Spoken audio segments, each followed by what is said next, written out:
Hello, it's Andrea. I hope everyone is enjoying their holidays. Shout out to my fellow school-age parents out there. I hope you are surviving the madness. The Nobody Should Believe Me team has had our noses to the grindstone this week in order to bring you all 8 episodes of season 5 on January 2nd. Shout out to my incredible producer, Mariah Gossett, who has been with me for almost a year now and has just been a true gift from the universe and is working so hard to keep us on track. Mariah, what would I do without you? Be insane, that's what. Truly just so grateful for my whole team. A reminder that if you want to listen to the whole season on January 2nd, you can subscribe on Apple Podcasts or on Patreon, and you will get them delivered to you like a beautiful New Year's gift on that day. In the meantime, we have our final segment on the Jesika Jones case today. We're back on with our pal, Detective Mike Weber, who is going to walk us through what happened in court and the aftermath of this case. As always, we would love to hear your thoughts and what you might like us to cover on future Case Files episodes. You can hit us up at hello@nobodysshouldbelieveme.com or leave us a comment on Spotify. That is a fun new feature over there. Also, if you have a moment, rating and reviewing on Spotify and Apple is a very big help. Thank you so much for supporting the show this year. We are able to keep doing this work because of you. So now, on with the show. All right. Well, thank you so much for joining us again, Mike. So we are just rounding out our conversation today on the Jesika Jones case, which you walked us through in the first episode of this piece of the series. And then last time we spoke to Derek Jones, who is the father of the children in the case, or the father of a couple of the children in the case. There ended up being a number of victims in this case, which was an interesting piece of it. So I thought we would just kind of pick up today with talking through, Derek talked us through some of what happened in sort of the court proceedings, but I wanted to get that from your perspective of how this sort of made its way through the system. Where we left off last time was March of 2023 when she had her first bond violation. So can you kind of pick up the story there? If you Right. can? And the March 2023 bond violation, it was technically a bond violation, but it was a very bad. She left, according to the boyfriend, after 5 minutes. I should have talked to the ex-wife then. I would have gotten a lot more information of the new boyfriend, to be clear. But after that, things rocked along until March of 2024. And in March of 2024, I didn't have to reach out to that boyfriend's ex-wife because she reached out to me. And she informed me that she's still living with him. He didn't take your warning. I obviously warned him. I filled him in on her charges and everything. He chose to believe her, and he left her around the kids. And the ex-wife told me that Jesika Jones, was presenting nursing badges to schools when she went. She would go to the children's play. She was always in contact with the kids. She was living with them at the house with the children. And she had just recently found the article on her and freaked out. So was this case, when you say the article on her, was this case covered in like the Fort Worth Star-Telegram? Or? Yes, her initial arrest was covered in the Fort Worth Star-Telegram and maybe a couple other outlets. But so she had seen the article, did the right thing as a parent and said, you're not going to be around my kids as long as that lady's in your house. She ended visitation against court orders, but I told her, if you need an attorney, if he files on you, have him contact me. I can testify this is the right thing to do. And then I began working on a warrant for her arrest for bond violations. I had a recorded interview with her. She didn't have any communications, not a lot of communications with Dad about it. She had a couple. Can we just back up for a second? Can you tell me about your conversation with the boyfriend in question? I'm trying to think about getting a call like that as a parent. I would be extremely alarmed. Like, I would take that really seriously. These are serious charges that she'd been arrested for, and so at this point she's awaiting trial. Is that right? That's correct. And what in later conversations with that boyfriend in 2024, He believed her. She told him that, oh, this is all just a big misunderstanding. The charges are going to be dismissed. I'm going to get my kids back. She had just basically lied to him about the whole thing. I believe she even told him that she was going up for visitation to Fort Worth when she had no contact with these children. And she was down near the Houston area, which is a good 4.5 hour drive from Fort Worth. But that ex-wife also then said, oh, by the way, this new boyfriend has another baby mama, and she's been around her kid. And she's like, I think she may have text messages. Well, I contacted that lady, and she not only had text messages, she had a picture of Jesika holding her child in a park. Thankfully, it was only ever supervised. She met him in a park. She was there the whole time with them. She sent me text messages from Jesika. She was still presenting her own children as sick in those text messages, sending photos of the victim in the hospital in those text messages, the 4-year-old victim. I call her my main victim, the highest charge, the Benadryl poisoning that I was able to prove. And she talked about wanting to be in the child's life, how she's going to have 2 moms. She was obviously trying to manipulate herself into the lives of these people to get access to their children. Extremely familiar behavior for those who have ever dealt with pedophiles.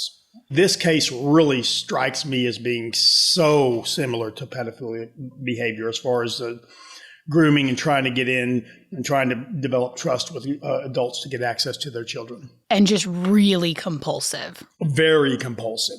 Extremely compulsive. Yeah. And, a lot of that, I know Derek talks about, no one had ever held her accountable for anything. And I think that's I don't think she ever thought she was going to be held accountable for these actions at all. Okay, so then in March of 2024, the mother of a couple of these children contacts you. Right. And what happens next? So I get a warrant for her. Violating bond conditions is actually a criminal charge. It's a misdemeanor, first time. So I get a warrant for her, and I file the warrant, and I let the DA's office know, look, she's violated. She's around kids. This is, y'all need to take it seriously. And what was the DA's response? They let her bond out, and they never filed a motion for a bond revocation hearing. This sounds so frustrating and so baffling. Even as much as my expectations for how the courts are going to handle these cases is in hell already. But I am wondering, from your perspective, obviously you've been in crimes against children for a long time and you have a lot of experience with this. Is this specific to these kind of offenders, or is if you were looking at something like an abusive head trauma arrest or something like a child sex abuse arrest, in most cases, those are male perpetrators. Would you see this same kind of lackadaisical approach to sort of well, we're not that concerned that they're out and about with other kids, or is there a marked difference here? Oh, no, there's a marked difference here. And it's not just with criminal prosecutors, it's also with CPS attorneys. The CPS attorneys on this case, they gave Dad managing conservatorship, didn't terminate rights, and never called me. Like I say all the time, we're fighting that perception of motherhood. And this abuse from an understanding perspective, especially for attorneys, is about where child sexual abuse was in the 60s. They don't get it. And I understand not getting it. The thing I have a problem with is when you have administrative people at a DA's office who are hostile to learning about this abuse and want only instead of believing experts, they believe their own opinion. And to me, that's completely unacceptable. Yeah. These are the people that the community is trusting to make these decisions. I think that's something that people, and certainly I did not have any awareness of it before I was in the true crime space and talking to you and talking to other folks about how the system works, how much decision making power really lies within the office of the DA or prosecuting attorney, depending on which you have, that it really is just this sort of like thumbs up, thumbs down situation, and that there doesn't have to be a good reason. Like that, I think that's the thing that, it is hard to hold that office accountable. I mean, you can hold that office accountable at the ballot box if you, in fact, are far enough down the rabbit hole to even know that this is happening. Right. Or if you're lucky enough to have some local media. And to be fair, you do have some local media in the Fort Worth Star-Telegram that has consistently done some really great reporting on these cases. But I think it's a situation that people are not alarmed enough about, because what I see is really, the mechanisms that we have to hold offices like the DA or prosecuting attorney accountable are being decimated, have been in the process of being decimated for like the last 20 years, because that really is a function of local media, right? Your local television, radio, newspapers, and those have been going steadily out of business. Well, they're all owned by like 3 or 4 media companies. Right. I mean, you don't have any interest in actual local reporting anymore. Yeah, absolutely. And I think it's just, that should be really, really alarming to people that there are no real watchdogs. And I'm in an interesting space in true crime podcasting that is actually kind of one of the functions that folks in my space have started to fill, is just being able to hold, yes. But it's hard too, because, I think there is something really incredible about local news. It seems to me this case, there are cases where the medical complexity is such that you can understand why someone taking a sort of, who doesn't understand the context, taking a look at the case, would think, okay, this is a complicated medical case, right? I think it's impossible for me or you to see those cases that way, because the patterns are so strong that it just looks so, we just kind of see it for what it is right away. But that's because we're really highly educated on these patterns of abuse. This is not one of those cases that seems complicated at all. No. It's like this woman poisoned her child, bleh, like end of sentence. Like, you don't need to understand anything about the psychopathology. You don't need to understand the motivations. You don't need all of like the context. I mean, you have expert medical record review, but you don't even need that in this case. It's just like it showed up on a blood test she gave, and there was like Benadryl in her purse. It's so straightforward. And she confessed.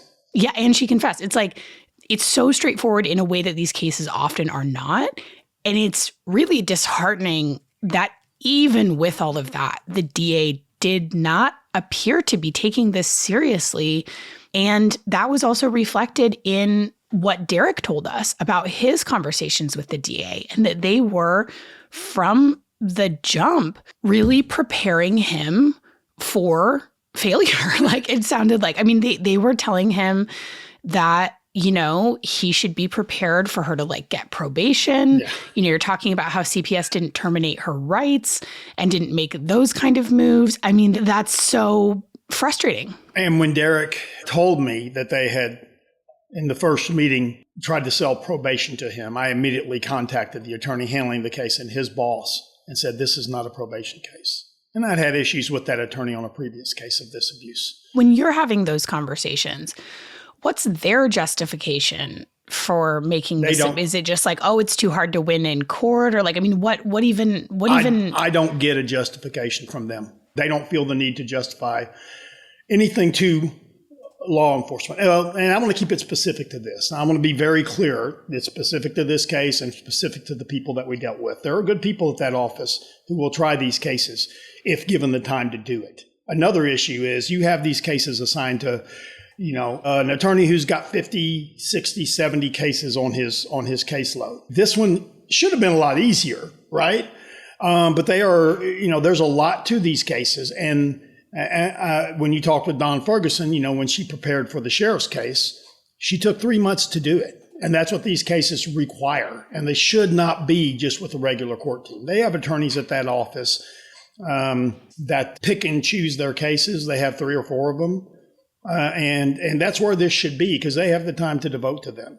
I don't think they even realize until they get into it. And a lot of times they won't even look at a case till 2-3 weeks, before trial. You can't do that on these cases. You simply can't. You will lose every time. What happens is when they do that and they open it, then they find a reason to dismiss it, right? Yeah. So, that's happened on very good cases of this abuse that were falsification cases that were much harder than this. Yeah, I want to be very clear. When you dismiss one of these cases, for any attorneys listening, and CPS hasn't done their job and that child's still in the home, you are sentencing that child to a childhood of abuse. That's what you are doing. That is your responsibility. Own it. Yeah. I do think a lot about sort of what goes on in the minds of the people who are looking at these cases, and why they make the decisions that they make that often seem baffling to me. I mean, you never know what exactly happened, but nonetheless, this case where it's like a second investigation and there is, really, really serious harm to the child where you have a near death of a child. And it's, it's 4 hospitals in the area that have previously reported. It's video evidence. It's, an expert review from one of the best experts in the field. It's just, having looked at many of these cases, that is some of the strongest evidence that I've heard of in a case. And yet they didn't go forward with charges. And I guess my always sort of question, and this is a little bit of an existential question, I guess, but it's like, okay, the person who's sitting in that office who made that call, because it's a person, it's not like just some that's correct. system that you throw things into. I mean, there are systemic issues. We've talked about those too, but ultimately, it is a person that's sitting down there and making that decision. And it's what do you think is going to happen to these children going forward?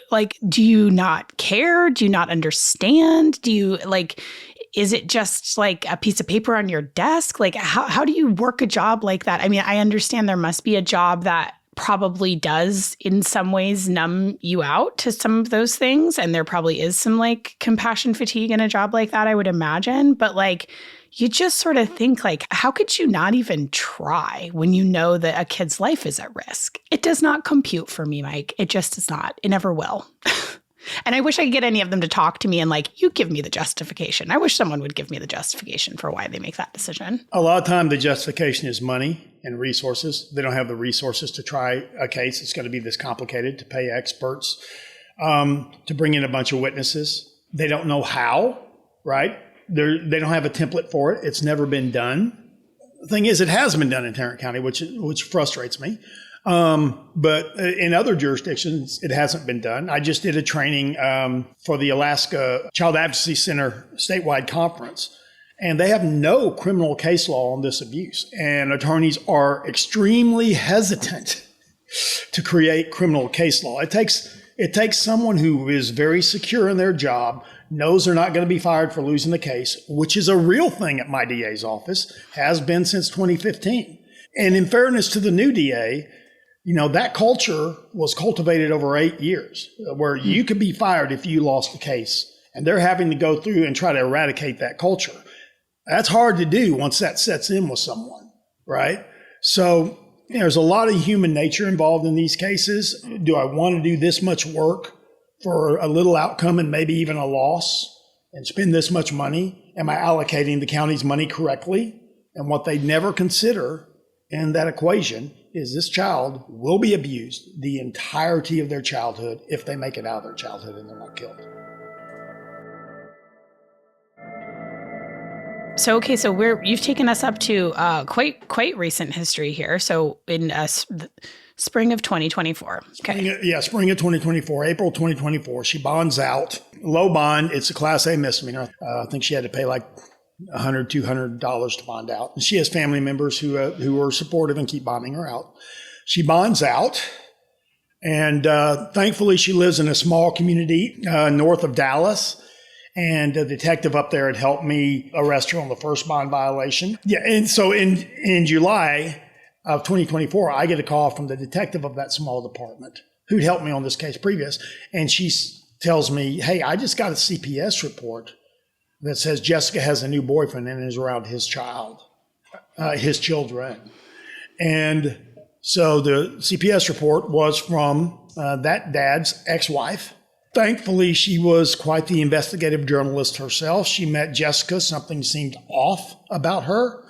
So she started Googling her name. She spells her first name Jesika, and she started Googling it and realized that she found the Jesika Jones article. She was because at that time she was going by Jessica James, the previous last name of her. She had met this guy on a dating app, had very quickly got in with him and his 12-year-old daughter. She met him at a community pool with kids all over the place. So she's obviously not abiding by bond conditions again. And she really quickly became attached to the 12-year-old, which I believe is her plan. Stayed at the boyfriend's house. The boyfriend lived with his mother, who was an RN. Jessica told her she worked at JPS. She was an RN, a trauma nurse. She's never been a nurse in her life. She was extremely convincing in what she told him. She showed him pictures of the inside of JPS, showed him pictures of a trauma room with a bunch of blood, how she got them, I don't know, probably online somewhere. Had knowledge of the JPS hospital. She never worked there. So I get that report. So I call Dad. He's cooperative. I tell him everything. He's like, I'm done with her. She's done. I call him in for an interview, and he tells me like really concerning stuff. Her sentencing hearing was set for August 9th. Of course, she had told this father that her kids were with their dad currently for summer, the summer month, and that she would get them back on August 1st. And her oldest was going to go play in a softball tournament on August 1st and ask this dad, can I take your daughter with me when we leave? And obviously, she has no access to her older daughter, right? So obviously, that's concerning that she's going to, abscond with this guy's daughter. Even if you can't go, can she go? And then she tells the daughter and dad together, jokingly, right? According to her, according to them, she made it as a joke. Tells them, if anything ever happens to your dad, I'll just kidnap you. And that is extremely concerning. Ha ha ha, I guess. Yeah, right? Ha ha ha, right? When she's already laid out a plan to kidnap her. So I talked to both Dad and the 12-year-old. That day, I got a warrant for her arrest for violating bond conditions again, because it was the second time. It was now bumped up to a third-degree felony. And this is language I should never have to put in a warrant. But I put it in there because I wanted someone held accountable if she bonded out again. And around the last paragraph of that warrant, I put in there that if she is allowed to bond out of jail again, she will be a continued threat to the children of Tarrant County, Texas. And it just goes to show that if you're a attractive female in this abuse, I don't even think you have to be attractive at this point. It's very easy to get away with continuing this abuse. Just sort of like a benign looking woman, even, yes. Right? Like you just look like a normal lady. Like as long as you don't look for some reason, like Eileen Warnos or something, then right. Like, like. You say in your podcast all the time, people believe their eyes. And they do. And, female beauty is also a powerful tool for women in a courtroom setting or in a criminal setting also. Shouldn't be. I don't think it should be, but it is. And it's just fact of life. I think it's worth noting because it's sort of something that everyone involved in these cases needs to correct for, right? Like no one is not subject to the culture we live in, the biases we may have. It doesn't make you a horrible misogynist or a racist or whatever. It's right. Just that we have to recognize that there are, that all of the representations we've seen in the media for our whole lives, like these things all infect our brains, right? And it's not a personal failing that they infect our brains. It's something that we need to recognize and correct for. And as you said, like, look at the evidence. Look at what the story, the evidence is telling you, and it's like I sympathize with this second dad, not so much the first dad that you were talking about in the bond conditions, who, really sounds like he believed her hook, line, and sinker. But like, yeah, you meet someone on a dating app. They look normal, seem normal. At most, a lot of times people report, oh, something seemed off. But unless you've been around that person for a long time and seen that pattern, you're not just going to like sitting in a room with them be like, ooh, that person's really creepy. Some of them, sure. Like I think Brittany Phillips was a little bit on that way because, people are different. These defenders are different. But I think like they have often the capacity to seem perfectly normal. So it's like, I think women are aware that we need to protect both ourselves and our children from men that we are just getting to know. I think, and some women don't, they're often like in these other forms of abuse where the men are perpetrators. You often see women who support those perpetrators and cover for those perpetrators. And that's not uncommon either. But I think at least there is sort of a cultural recognition that boyfriends, stepfathers, fathers too, but like, especially I think in those cases of like a new partner, bringing a new partner around your kids, that's something that you need to be cautious about. I don't think men approach that the same way. And I think oftentimes the opposite, in fact, happens where men who are single dads are sort of, because we do put so much, and this is very relevant to this abuse and why it happens and why it gets ignored, we do put so much of the onus of parenting and caretaking on women that I think often single dads are almost like have a mom-shaped hole next to them and are kind of like looking for someone to be present in those kids' lives and be there when, they if they have custody half the time, to be there to do that half the time. I think, and that's not, anything necessarily like other than just an observation about how parenting is and how gendered it is. So I think like it's really, that's all just to say that it's a really terrifying setup for an opportunistic child predator like Jesika Jones, because that's an easy sell. That's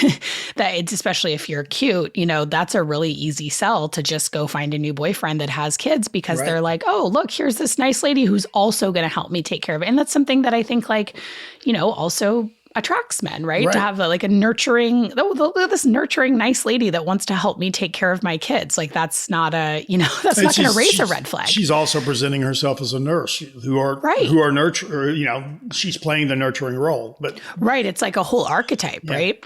Yes. Yeah. Well, and what that 12-year-old also told me in that interview is that Jesika had medicated her multiple times. And that whenever she was medicated by Jesika, she felt weird, and she didn't feel weird when she was medicated by dad or grandma. When you say medicated, like what was she being medicated for? Was she on some kind of regular medication? She had gone in for a tonsillitis. Jesika had nothing to do with that.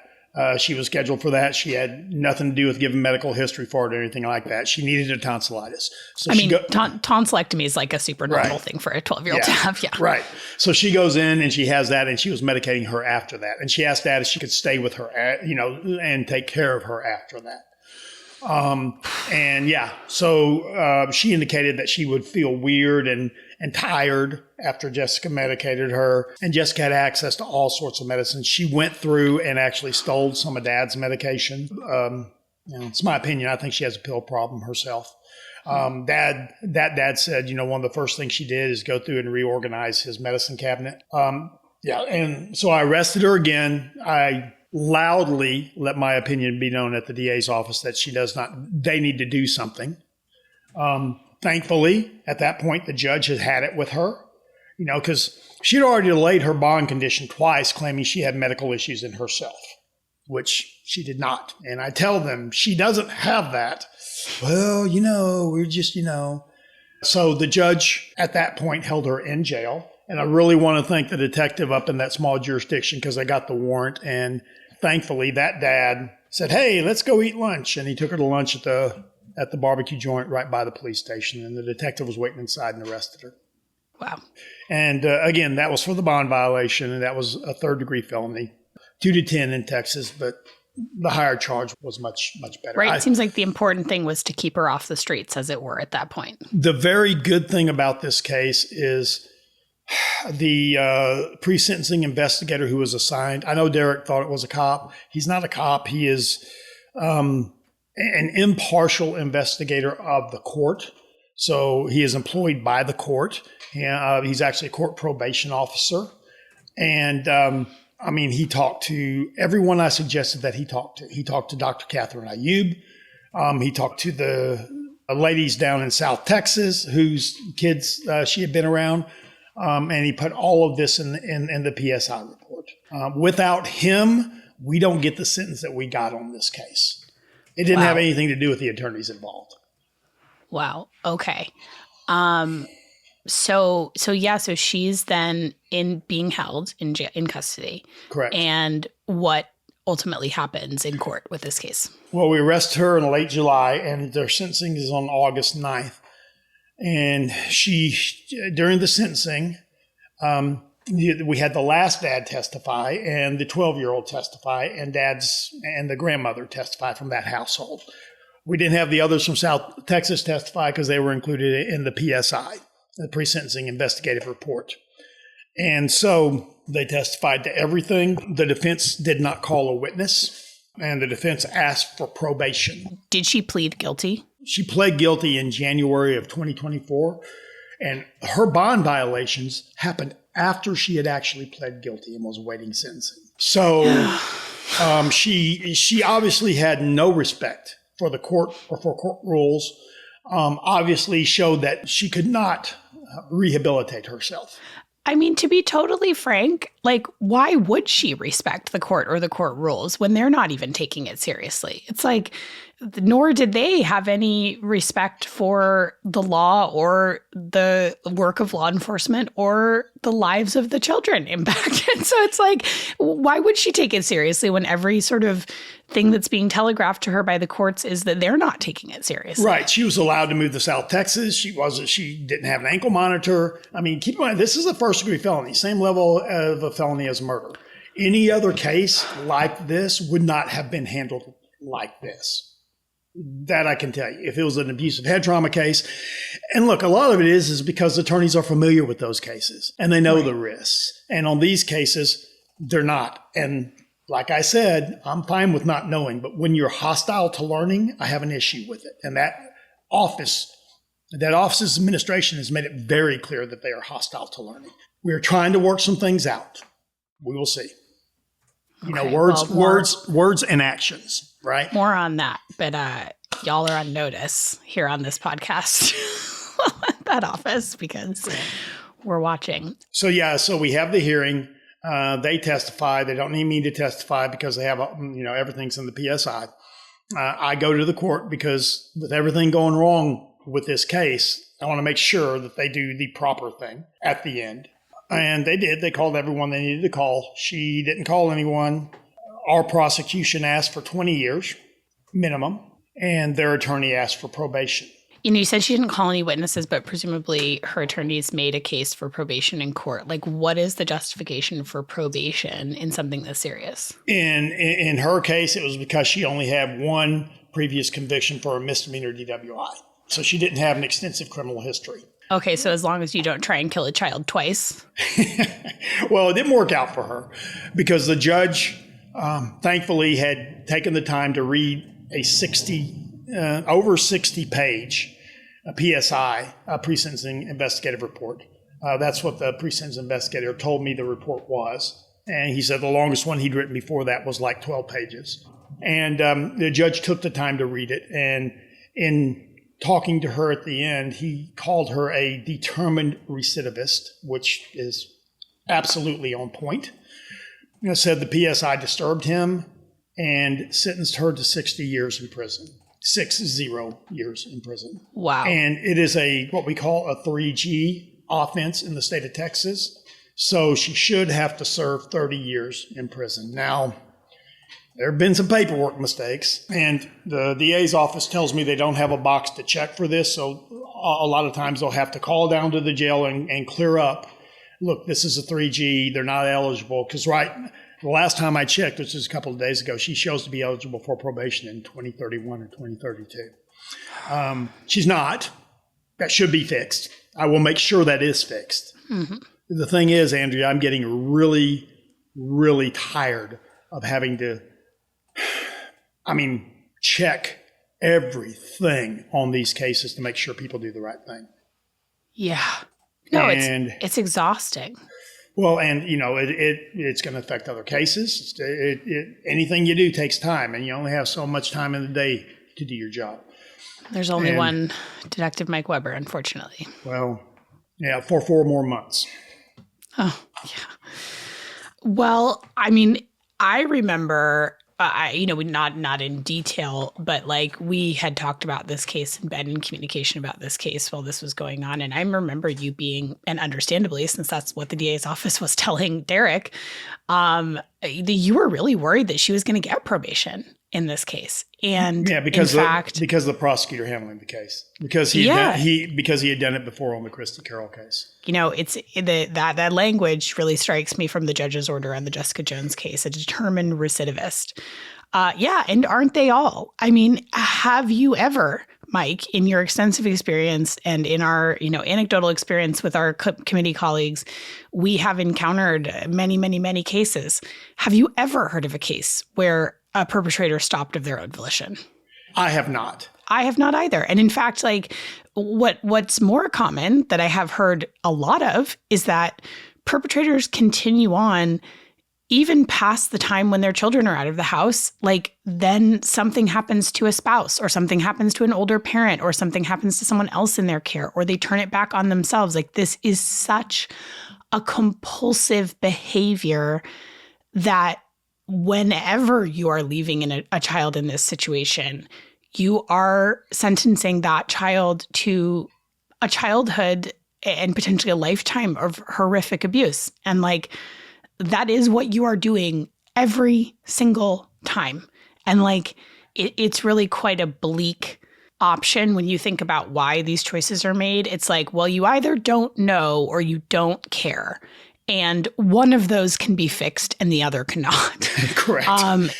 So like we would like to believe, and I think we must continue to believe that it is the lack of education, because I don't believe that people really don't care what happens to children. I believe that most people actually do care what happens to children. And with that said, if the system is crushing the spirits of those who are trying to advocate for this abuse by making it next to impossible, then that is going to burn out anyone who is trying to actually advocate for this. And so I think that is when you do talk about things like legislation, reforming CPS policies, that kind of thing, where you can make it possible for those people who do want to do the right thing, right? It has to be both. Right. And, we're going back to the legislature again this time. We are going to try to move Alyssa's law through. And I think Derek will be very instrumental in that. I've had multiple attorneys tell me, these cases are hard. The laws don't address them. Well, you know what? Get behind a law that will. Change the laws. Change the law. Yeah. And like, I would hope, and like to, I know we do have attorneys that listen to the show. So to those attorneys that might find themselves in this position, I understand like that there is, that it can be daunting to set precedent. Also though, like, isn't that kind of what people who get in the law to do? Like there have to be some of you all that have that nice Mike Weber run into the burning house on fire energy. Like bring a little of that to court, please. Like, don't you want to be part of a landmark case to help kids? Doesn't that sound like a nice thing for your resume? Come on, lawyers, get in there. I use the laws that I can use. And, if prosecutors say these cases are too hard, well, then go fix the law to make them not so hard. Yeah. I mean, so she gets this very harsh sentence. And I mean, I think this is the harshest sentence I have seen in a case, including, the sentencing in the, Lacey Spears case, yes. And the Kelly Turner Gant case. She's the mother of Olivia Gant, where those children died. And they got significantly less time than this. And here's the thing. When you don't have a separation period, these cases become tougher to try, right? Every case does come down to the evidence. In Jesika Jones, the evidence was overwhelming, and probation should have never been on the table. One of the things that that I always want to really focus on the show is to talk about the effects on the people around the perpetrator. And in this case, I mean, honestly, in all cases, it's a large number of people. That is, I think, something that is really specific to this abuse, because in Munchausen cases, there's this web of deception, and it's like, because the point is to pull people in, you just get this like wide swath of destruction. And I always want to talk about, like, you know, it's not an episode of Law and Order SVU where the, you know, gavel comes down and the sentencing happens in court and they haul that person off to jail and like that's the end of the story, right? Because that is far from the end of the story for the people involved. And in fact, Derek Jones is facing some really difficult challenges now, being in this position of being the father of two of the victims and also the father of the older child that is not his biological child, but that he is her dad and was also victimized by Jesika. And he is just facing innumerable challenges on the sort of custody and parenting side. So can you talk a little bit about the situation that the courts have left him in? They gave him managing conservatorship. They did not terminate rights. So now he has to pay an attorney to go back and terminate rights in family court. How hard is that? It shouldn't be too hard with this, with the sentence and the conviction that she got, but it's going to cost him money. And, you know, he's not a rich man. And that's another thing that really frustrates me on this case when CPS attorneys don't do their job. They are leaving these dads in financial ruin just to try to protect their kids. And I don't see an excuse for it in this case. You have an induction, you have a confession, and you have evidence in blood and purse. In that type of situation, you should move for termination. The state should do their job and not put that responsibility on a dad who is middle class, and is facing huge legal bills. Now, the other part of this is he is adopting the older child, the 13-year-old. There's nothing really the CPS attorneys could do about that. But he's going to face a huge legal expense on that end. Adoptions are not cheap. And they first have to terminate mom's rights on that child before he can adopt her. Yeah, I mean, it's really heartbreaking, and I think it's shocking. It will be shocking to listeners that you could have a parent who's being sent to prison and their rights are not being terminated. And in fact, you know, there are many cases that I've heard of where parents have done some prison time and then got out and got custody of their children back. So, I mean, that is a thing that can happen. It should not happen in these cases. I'm not saying that, you know, there's any situation where a parent should go to prison and not get rights to their children back. I don't think those two things are always incompatible. But I think certainly in cases of this abuse, if a parent's convicted for it, I don't think that person can ever provide a safe home for children. And that should just be off the table. And I think it will surprise people to know that someone could go to prison be sentenced to 6 years in prison and not automatically have their rights terminated. It's a sort of really a piece of stunning cognitive dissonance there. Yeah. It's a separate process. It should not be hard, but it's going to cost money. Yeah. Well, God, I mean, and I just want to end this conversation with, you know, we talk a lot about this sort of gendered aspect of this crime, and that is a very particular thing about this crime, right? The high instance is 96% female offenders, and how sort of baked in these concepts of, you know, these very highly gendered concepts of, you know, what a mother is, what a female offender looks like, do female offenders even exist? This whole sort of, you know, mess and morass of this. And I think, you know, in talking to George Honeycutt, who also I know talked to Derek Jones during this case, when I followed up with him a couple of months ago and he was sort of really reflecting on, his situation, and he was a very young dad and he was in the military. And so there was a lot of reasons why that their parenting situation ended up being sort of gendered in the extreme, right? With a stay-at-home like military wife, in that the offender in that case, Elizabeth. And he really shared some interesting sort of just insights on that he really, was prioritizing doing all this stuff at home and, really being involved and being present. And I really think that that's kind of an interesting takeaway. And I think on the sort of level of how we can support families on a community aspect, it's really recognizing that the dads in these cases, like Derek, do the right thing at great financial, emotional, expense to themselves often, and then are in a very difficult position of raising very traumatized children. And that's something that as a community, we should really be rallying around those dads and really, just showing up for those fathers and those children that are in this situation, because this just has, it is a much better situation for those children that their mother is not present, that their mother is not able to continue to harm them and abuse them. And it is a deeply difficult thing for a family to lose a parent in that way. And those dads deserve all of the recognition and all of the support in the world. Absolutely. And it's just dads who try to do the right thing in this abuse are treated so terribly, so consistently by family and criminal courts.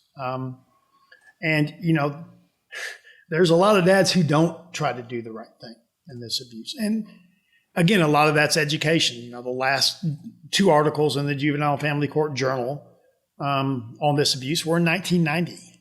So they don't have any education on what this is. And all they see is a dad complaining of this and want to just dismiss it as a custody issue a lot of times, if dad is being protective and trying to protect his kids.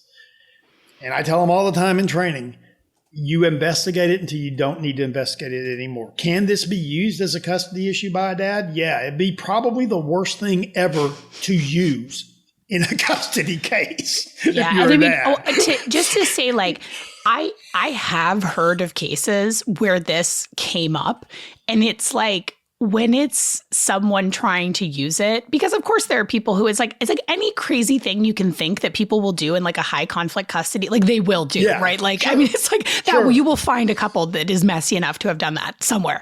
And those cases, it was so obvious that was not what was going on. It was no one else in the times I've heard where it was just a dad throwing that out. And I think in one of the cases, it was as a response to a legitimate accusation of abuse on the dad's part.